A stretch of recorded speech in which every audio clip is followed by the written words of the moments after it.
2023 se almost hoji loishalakadore 2024 lakadore another 365 days lakadore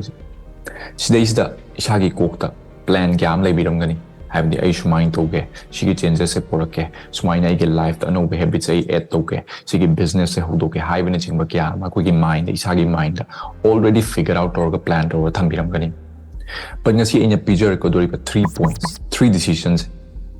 so na low daba yadra 3 decisions si se low dragadi ai dum haijaram 100% so na fana changes pro na bona view habits pane add to no what be hona view 100% work to ngam moi kai gi no hamatam da sigi pocha ai samang na isagi life ta apply to ba isamang na so hoji progress to ga lai ba adagi di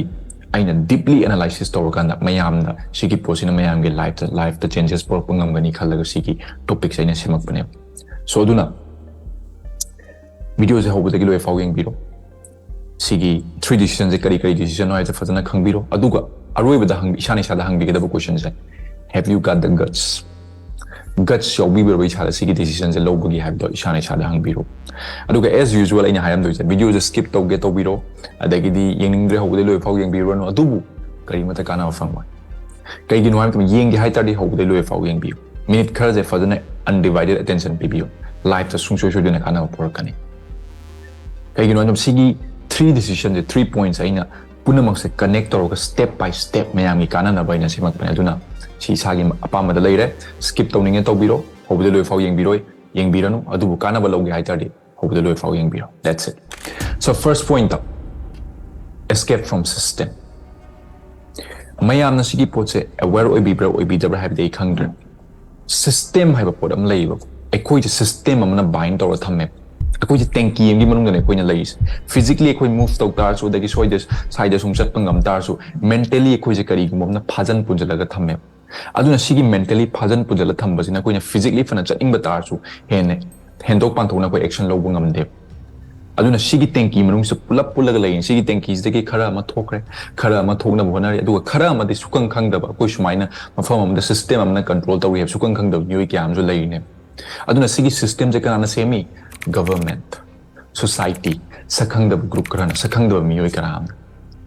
adagi da koi false belief akoi si thajari bai koi je sijina sigi system je exist to hole sigi system jina koi je question laga lai ne sum yeng biu akoi gi parents na akoi tak pirak pa same thing tak le sumain to gudabani government job to gudabani si to gudabani adagi di sumaina nangi life sumain hingedam si to gudam have a process si dang tak le si mogi maral na te moina koi gi fana bai dang ta koi ju system je sanghaning ne moya talak ki ba koi grandfather na talak ba madi ahal man sina talak pa poto adu poto koi yong piram na ba tawne ba adu boina hai ju we are the youth we are the new generation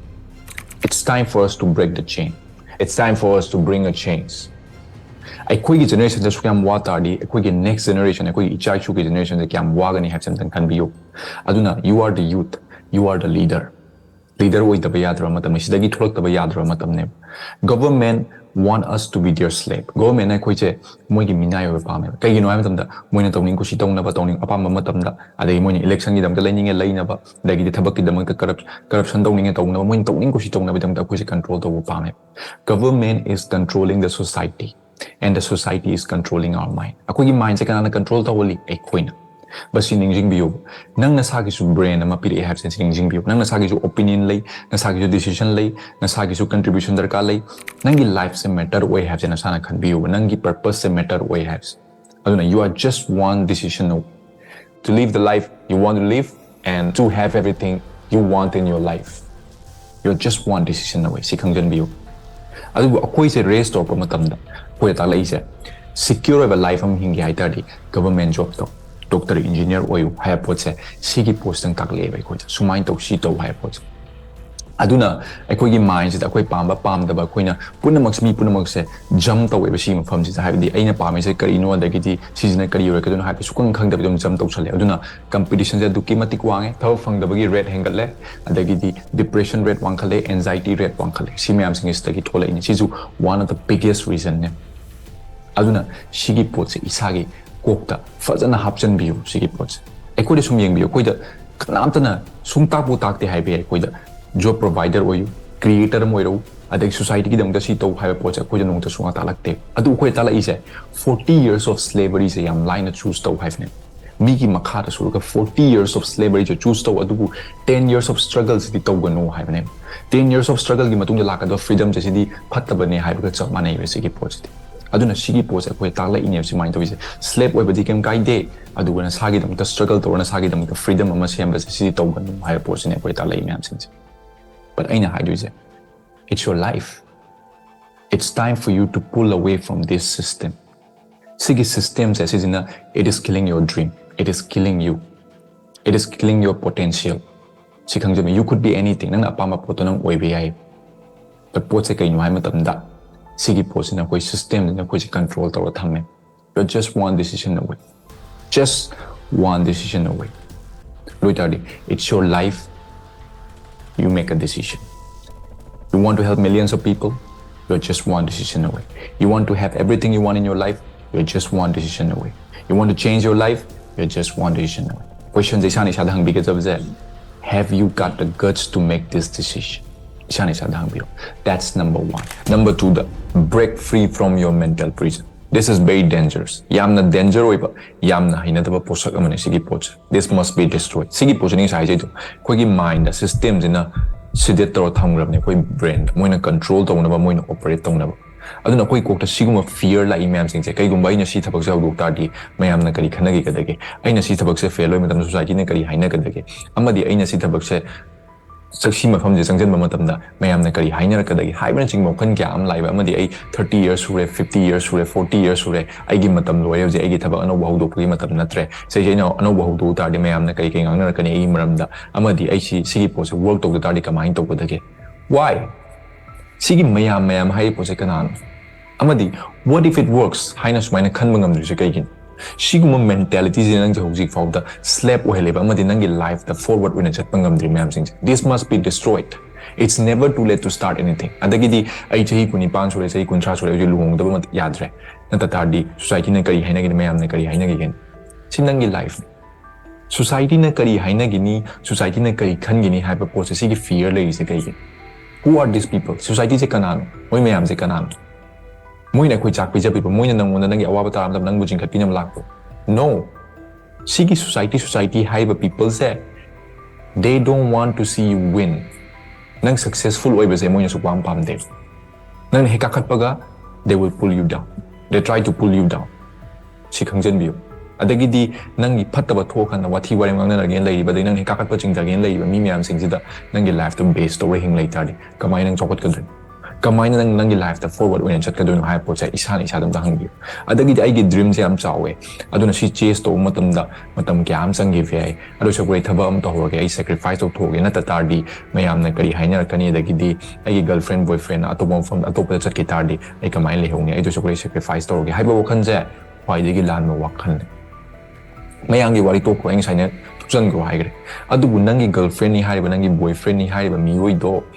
adugi feeling do nang adugi feeling do power tardi it's time for you to let them go fadana chalan bi ko moi masa pan biro do pahan bi ko kauthok bi ko moi kai gi nam tam da they are fake people season fake ai fake fake people hai sin kai gi nam tam da asing ba people oi tardi nangona support to gani nangon hoji adugi doubt to lak tardi chalan bi ne pai fare right nang right thabak to tardi right people dum sana khangna la ani adugo sining sing biyo right people will always support you no matter what the situation is nang bu chingkhat na ba nang grow to minya na ba se adum khalakani right people na adugo sojiki sing ba nang the feeling power le moi chat ki tardi aro chapul moi dam de sacrifice to ge it's not worth it it's better for you to let them go chalan bigo chapi gro kau thok pi right person do matam yora kana masana khangna nang na ta lakan si khangde ba duna siguma fear je completely destroy to you sigi fear je nang je hold back to thamin siguma fear jing je nang jing asi nang achieve to ni ma kya je achieve to bungam dri myam jing je siguma fear jin ne nang physically fana strong oi no mentally weak oi tardi nang bicep fana chawjun chest fana chawjun thigh fana chawjun doesn't matter mentally is in a weak oi tardi current action lo bungam moina adu si po se kanam tra nang ida mo to biro you have to do it all by yourself you have to do it it's your life society gi na te se sima khangjan bi aduga nang mental prison they thola kana trust me you will live a better life you will live a happier life you will achieve great things in life aduga sigi society hai report se moina yam ka hena khangam batardi moi myangi wathi wareng ngana ga swine leram maro sima su shani sa da hai bio. So it's your life, you have to make a decision. Ask yourself, do you want to continue living like a slave, or you are ready to receive everything that has already been there for you? It's your life. You have to make a decision. That's number 2. Number 3, money does not equals freedom. See, money equals freedom. Until I learn, money work to it's not freedom. Money is work to it's freedom. I mean, what's the use of making a lot of money? Kaigumbai kuina aigi family ga time spend to bangam draba aini hingni ba life mong de hing bangam draba aina chatning infam chat bangam draba adu itadi what's the use of making a lot of money? Paisa hai po kuina si da pugu su leite loi thamam ga da ngatan akoni say is work hard to ga de gi kuina hingni ba life mong do hing da tardi. It's not freedom, you're still a slave even though you are making a lot of money. Si kangjan bi example am bichar ke aigi program am 12 months mentorship program sigi program se mi yoi kya am lai inquiry kya am ai yauge hen matam se aina stage chahi in the charge to is 1.2 L to 1.5 L charge to hai se mi yoi kya am na hai bro sir si tang mal le hai tang mal le moi gi dang ta ai gi dang ta tang de kai gi no ham tam da aina moi da pige do value aina moi da pige do time and energy me am sing ja sidi adudagi saruk chama hele moi result fangnam honor kini aina si me am je honor matam da ai gi energy time se padana changi fc ki post aduna sida is the aina moi ki khallaga 50k da paisa ki khallaga 50k da charge to hong da tardi si kamai to da example da aina 10 lakh I have the 10 lakhs earn to ge hai adu tardi 50k charge to matam da aina darka le 20 students darka le adu aina 1.5 charge to tardi aina darka le only 7 students darka le adu tardi 20 students lakh 20 students da aina aigi matam se fan thadarak energy everything moi thadana owner matam da aigi time se tight up work to ne congested work to ne ai is frustration wan kala ka do ne adu tardi frustration wan kala pa je moi da result fadana pi banga ma roi adagi da to hum da aigi time se spend to banga ma roi ba adu tardi ai je ma phang da dum pul lai gra ne ai je slap ki tap thabak to ba hura ba ne moi da result su pi da bai gi reputation sok ba adagi ai je wa ba slap ki tap surak tardi kai kana lai gi aduga aina 1.5 charge or meter khakta tak tardi agi mind je fresh when aingon matam kyam le mani adagi di moi ju heneris matam le mak pa habi se moi ju hener result pinning ba adagi agi energy je wang khalak pa moi gi kana ba kyam pi ba ngama ani at the same time aingon matam kyam le mani matam le mak pa habi se ai atopom from da time kok thada ba ngam dur ba ne atom from da kok thada man paisa hena generate to ba ngama ani agi family ge time spend to ba ngama ai happy when hing ani happy when hing tardi positive way pa habi se ai attraction ai attract kyam to ba ngam well kyam attract to ba ngama ani aduna si khangjan bi matam sin ne money de ki saruk chama infinite times valuable have se khangbiu matam je hena lai ragadi paisa kyam tan bangami ngasi 9 to 5 suri be chino kyam se ngasi khangam moi 9 de gina 5 pu to koi salary khara gi ngai ri po se ai ju 9 to 5 suru ma mem sigi matam je koina paraga diam sang up ne sigi matam je koina atop pham da kok thada tardi money kyam earn to we have se si ju khaningai report amane aduna matam se lairadi paisa kyam tan be yare freedom kyam lakani aduna ngasi isana isada hangbiu sigi decision se lobang ngam ki capacity yaw brights money na ekhoi gi damak to work to hon gi haibra natraga na ekhoi money gi damak to work to gera haiba se isana isada hangbiro decision di sang log joga damni ko aina logu dam na te aduna matam se laita paisa ju tan ba matam su lemak ba adu itadi si je freedom ne to matam jina ngasai gi matam jina atobam fam dai apply to bang ngam tardi you can make a lot of money aduga ai tom da loi tawge tom da paisa loi fange ha ba taw lai tardi you will never get freedom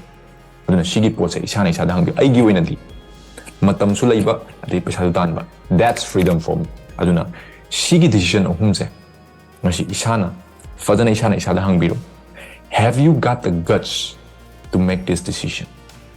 If you can, I can guarantee it will change your life.